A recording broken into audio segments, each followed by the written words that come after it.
There are probably 5 things that you can start doing tonight to try to improve your sleep. The first we've spoken a little bit about in that first episode. It's part of the 4 macros of good sleep. First piece of advice, regularity. Go to bed at the same time and wake up at the same time. No matter whether it's the weekday or the weekend, regularity is king. And the reason is because when you feed your brain the signals of timed regularity for your sleep, it will anchor your sleep and improve the quantity and the quality of that sleep.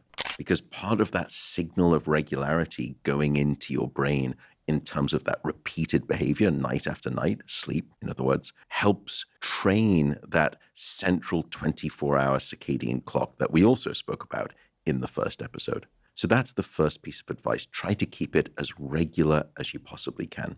The second piece of advice is darkness. In my view, we are a dark-deprived society in this modern era, and we need darkness at night, as well you've spoken about, to release a hormone called melatonin. And melatonin will help time the regular onset of your sleep. So that sounds great, but what boots on the ground, Matt, what does that mean? I would suggest the following. In the last hour before bed, try to dim down 50%, if not more, of your lights in your home. And you will be quite surprised at how sleepy and soporific that will make you feel. I will do this in a regimented way. I have a little reminder that pops up and tells me now is the time to dim the lights based on your bedtime. And I'll go around and I'll shut lights down. In my bedroom, I will actually have a smart light bulb, and it is way down to probably as little as maybe 5 lux.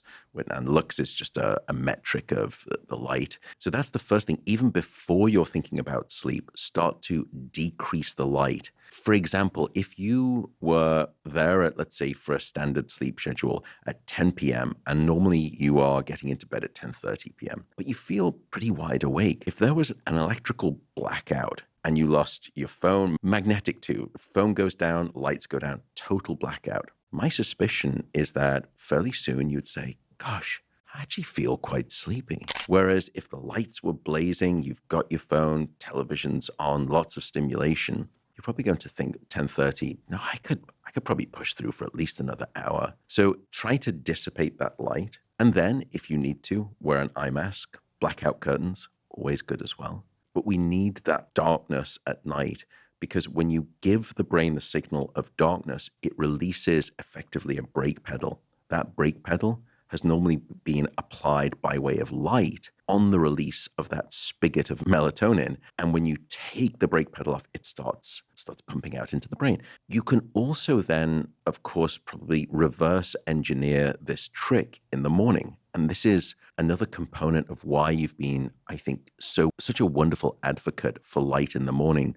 It does many things, but one of the things that it does is reapply that brake on melatonin, and therefore you lose the signal to your brain of darkness. That's what melatonin in some ways is doing. We often call it the hormone of darkness. It's really simply about it's releasing melatonin, which tells the brain, my goodness, it's nighttime. But if you've got bright light on, you come from your office, you're driving home, so you've got artificial light during the day, which is probably not strong enough to stimulate you and bring you awake. You come home and you've got, again, bright light, but it's still strong enough now to prevent the release of melatonin.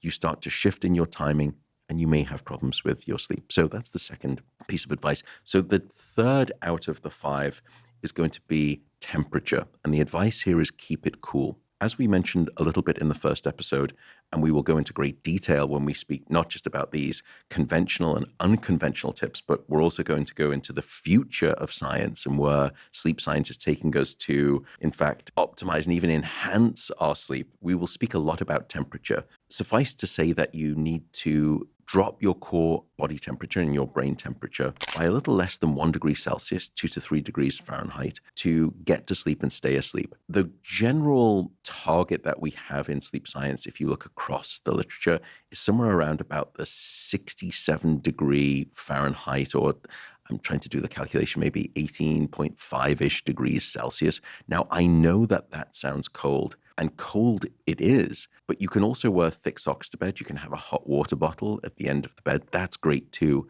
But the ambient must be cold. The fourth piece of advice is walk it out. And here, what I mean is do not stay in bed for long periods of time awake. And I think we mentioned this perhaps in the first episode too. When you are awake in your bed for long stretches of time, because your brain is an incredibly associative device, it will quickly learn that this thing called my bed is the place where I'm awake and not asleep. And what you need to do is break that association. If you've learned that time and time again because you've stayed in bed, and the rule of thumb, and it's just a rule of thumb, about 20, 25 minutes, if you can't fall back asleep or you can't fall asleep, it's okay. Just say, tonight is not my night. Not a problem. Tomorrow is not completely shot. It's fine. I'm just going to get up, get out of bed. If you can, if you're lucky enough, try to go to a different room and in dim light, read a book, listen to a podcast, whatever it is that relaxes you, just do that. Don't check email, don't eat, because if you start eating, that again trains your brain to start waking up and feeding at that time. And only return to bed when you are sleepy. And there is no time limit for that. I don't want you to come back after half an hour when you are still awake and not feeling sleepy enough. Why? Because you're going to get back into bed and be in the same problem again. And gradually, if you do this, and it's hard to do it, you will relearn the association that you had, I'm sure, as a child, which is that your bed is this place of sleepiness. Because often people will be saying, I feel so tired in the evening. And then they get into bed and they say, but now I can't fall asleep at all. And I don't understand it. In part, it's because of that learned association. So that would be the fourth tip. The fifth tip makes me even more unpopular as a personality and character, which is try to be mindful of your alcohol and caffeine. Now, in a subsequent episode, we'll go into great detail as to how caffeine works, its mechanisms, why it is sleep disruptive, and why, in fact, I've even perhaps changed my mind on caffeine and its benefits, but it also does have significant detriments to your sleep. So the rule of thumb here would be try to cut yourself off from caffeine probably at least 10 or so hours before you expect to go to bed. And you can just calculate that and try to limit it. So the dose and the timing make the poison. Cut yourself off after maybe 2 or 3 cups of coffee, and then that timing component, count yourself back, cut yourself off. Decaffeinated coffee, not too bad if you find the right thing to, if you need that fix. Alcohol is probably one of the most misunderstood sleep aids, in quotes, there is. It is no sleep aid at all. Now, if I didn't understand what I know about alcohol and sleep, I would think that too, which is when I have a nightcap just before bed or 2, even though I don't wear them, I may actually just fall asleep very easily. It feels like I stay asleep very soundly across the night. So it's a great sleep aid and it really helps me. There are at least, I would say, 3 issues with alcohol. The first is that alcohol is in a class of drugs that we call the sedatives. And sedation is not sleep. But when you take on board alcohol in the evening, you mistake the former for the latter, and you think it helps you fall asleep. The second thing is that because it's sedation, or actually it's probably related to sedation, if I were to show you the electrical signature of your deep sleep when you're just sleeping naturally versus when you have alcohol in your system, it's not really the same. It's not a naturalistic form of deep sleep. It mimics it. It looks not too dissimilar. But if I really do my analyses and I almost like that Pink Floyd album where I take the white light of electrical brain activity coming from your head as you're sleeping and split it apart into all of the different components.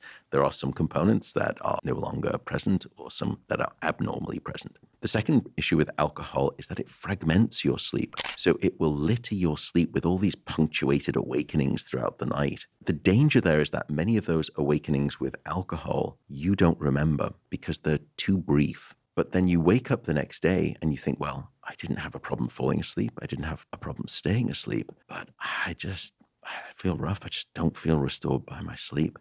And you don't add 2 and 2 together. The final concern with alcohol is that it's quite a potent blocker of your rapid eye movement sleep or REM sleep. And in subsequent episodes, we'll go into great detail as to the incredible learning and memory, creativity benefits that come by way of REM sleep. Also, it's essential for our emotional regulation and recalibrating our moods. So, for all of those reasons, I would say two things. First, if you are struggling with sleep, not feeling restored by your sleep, keep in mind your alcohol intake. And also, just in general, be mindful of that if you are thinking about your sleep and want to preserve it.